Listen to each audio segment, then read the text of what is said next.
우리가 흔히 감정이라고 부르는 거요. 뇌 속에 뭐 분노 버튼, 슬픔 버튼 이런 게 딱 정해져 있어서 상황에 맞게 그냥 눌리는 거라고 생각하지 않으세요? 오늘 그 생각이 아마 완전히 180도 바뀔 겁니다. 우리가 느끼는 모든 감정이 사실은 뇌에서 만들어진다는 아주 놀라운 과학적 진실, 지금부터 같이 한번 파헤쳐 보시죠. 자, 화면에 보이는 이 얼굴 한번 보세요. 어떤 감정이 느껴지세요? 아마 대부분은 뭐 1초도 망설이지 않고 분노라고 답하실 거예요. 그쵸? 근데 과연 그게 정답일까요? 놀랍게도 현대 신경과학의 대답은 정답은 없다입니다. 이 표정의 의미는요, 전적으로 어떤 맥락에 있느냐에 달려 있다는 거죠.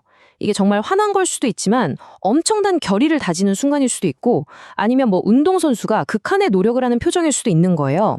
우리가 이렇게 당연하게 생각했던 감정의 실체가 생각보다 훨씬 더 복잡하다는 거죠. 사실 우리는 아주 오랫동안 감정에 대해서 일종의 동화 같은 이야기를 믿어왔어요. 뭐 예를 들면 거미를 보면 뇌에 있는 공포 회로가 탁 켜지는 것처럼요. 감정이란 게 원래부터 설계된 회로에 따라서 자동적으로 빵 하고 터져 나온다는 그런 이야기 말이에요. 이제 그 동화에서 깨어날 시간입니다.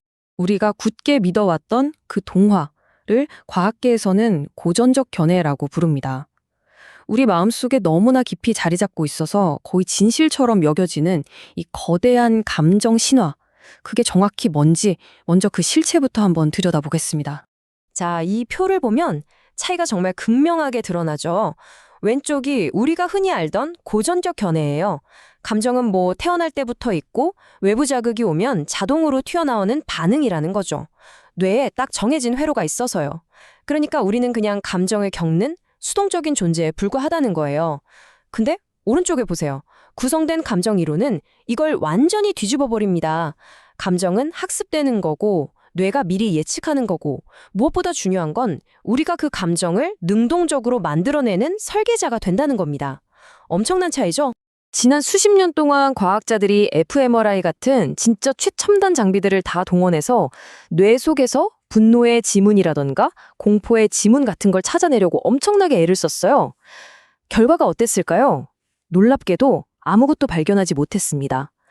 사람마다 그리고 심지어 같은 사람이라도 상황에 따라서 뇌와 신체의 반응이 제각각 너무나 달랐던 거예요. 즉, 감정의 어떤 고유한 지문이라는 건 존재하지 않았다는 거죠. 아니, 감정에 정해진 지문이 없다면, 그러니까 감정이 그냥 단순한 반응이 아니라면 도대체 그 정체가 뭘까요? 그 답을 찾으려면 우리 뇌의 진짜 역할이 뭔지부터 알아야 합니다. 한마디로 우리 뇌는 예측하는 기계거든요. 신경과학자 리사 펠드먼 베럿이 이런 말을 했죠. 당신의 뇌는 어둡고 조용한 상자 안에 갇힌 예측 기계다. 이게 무슨 말이냐면 우리 뇌는 두개골이라는 캄캄한 상자 안에서 세상을 직접 보는 게 아니잖아요. 그래서 그냥 가만히 정보를 기다리는 게 아니라 과거 경험을 바탕으로 끊임없이 다음에 무슨 일이 일어날지 지금 들어오는 이 감각 정보가 무슨 의미일지 예측하면서 생존을 준비한다는 겁니다. 뇌가 하는 수많은 예측 중에 가장 중요한 일이 바로 이 신체 예산을 관리하는 거예요. 말 그대로 우리 몸의 살림을 꾸려나가는 건데요. 생존에 꼭 필요한 포도당이나 호르몬, 수면 같은 에너지 자원을 어디에 얼마나 쓸지 효율적으로 배분하고 관리하는 거죠. 그러니까 우리 뇌를 몸의 최고 재무 책임자, CFO라고 생각하면 딱 맞아요. 잠을 잘 자거나 좋은 음식을 먹으면 에너지가 예금되는 거고 스트레스를 받거나 운동을 하면 에너지를 인출하는 거죠.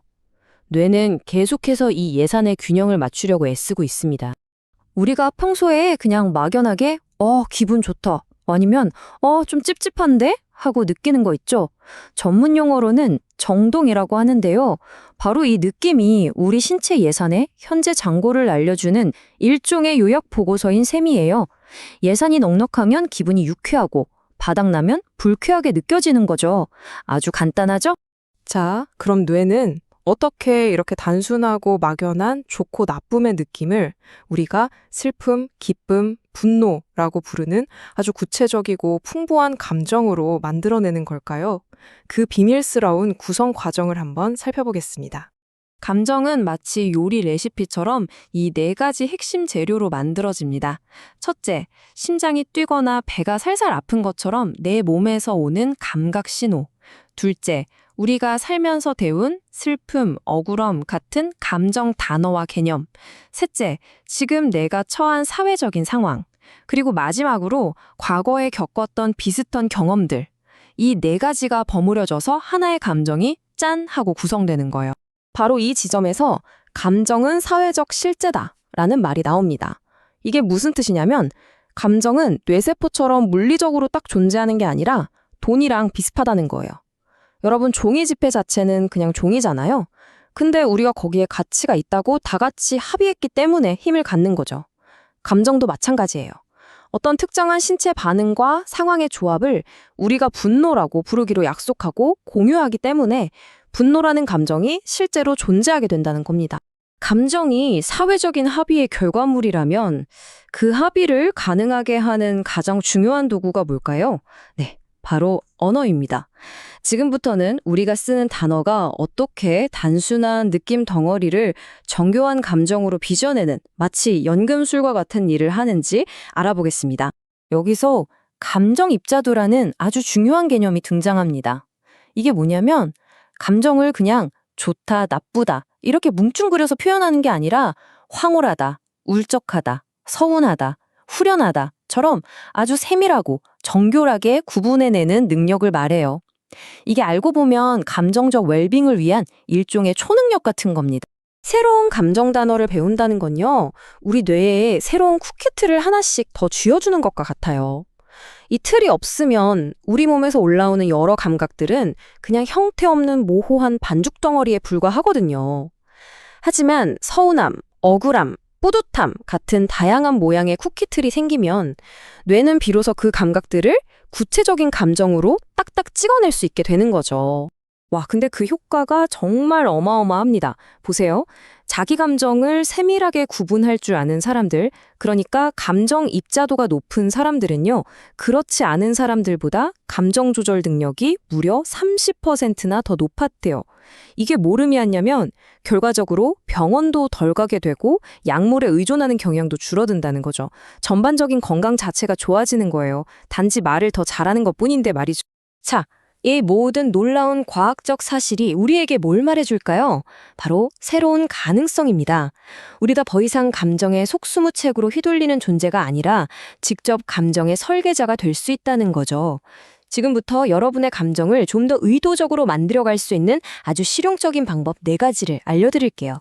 네, 바로 이 4가지입니다. 첫째, 어휘를 수집하고요. 둘째, 내 몸의 예산을 잘 관리하고, 셋째, 내가 느끼는 감각을 재해석하고, 마지막으로 새로운 경험을 적극적으로 쌓는 겁니다. 이 단계를 통해서 우리는 감정의 주도권을 되찾을 수 있습니다. 하나씩 좀 더 자세히 볼까요? 첫 번째, 단어 수집가가 되는 거예요. 평소에 안 쓰던 낯선 단어나 다른 나라에만 있는 독특한 감정 표현 같은 것들을 배워보세요. 뇌에 다양한 쿠키틀, 즉 도구를 쥐어주는 것과 같습니다. 일종의 감정 근육을 키우는 운동이라고 생각하시면 돼요. 두 번째는 신체 예산을 꼼꼼히 점검하는 겁니다. 기분이 막 끔찍하고 다 짜증날 때 있죠. 그때 무작정 내 인생이나 주변 사람을 탓하기 전에요. 혹시 내가 잠을 못 자거나 배가 고픈 건 아닌지 먼저 확인해 보세요. 많은 부정적인 감정은 사실 그냥 고갈된 신체 예산이 보내는 신호일 뿐이거든요. 이렇게 우리가 감정을 직접 설계할 수 있다는 사실은 우리에게 어떤 의미일까요? 이건 단순히 기분을 좋게 만드는 기술 그 이상입니다. 우리 삶에 대한 아주 근본적인 자유와 책임을 일깨워주는 거죠. 이것이 오늘 이야기의 가장 강력하고 희망적인 메시지입니다. 여러분은 뇌 어딘가에 박혀있는 감정 회로의 희생자가 결코 아닙니다. 여러분은 여러분 경험의 건축가이자 설계자입니다. 그래서 이제 마지막으로 여러분께 질문을 하나 던지면서 마무리하겠습니다. 감정을 만들어낼 수 있는 이 새로운 힘을 손에 쥔 지금, 내일 여러분은 어떤 감정을 창조해 보시겠습니까? 선택은 이제 여러분의 몫입니다.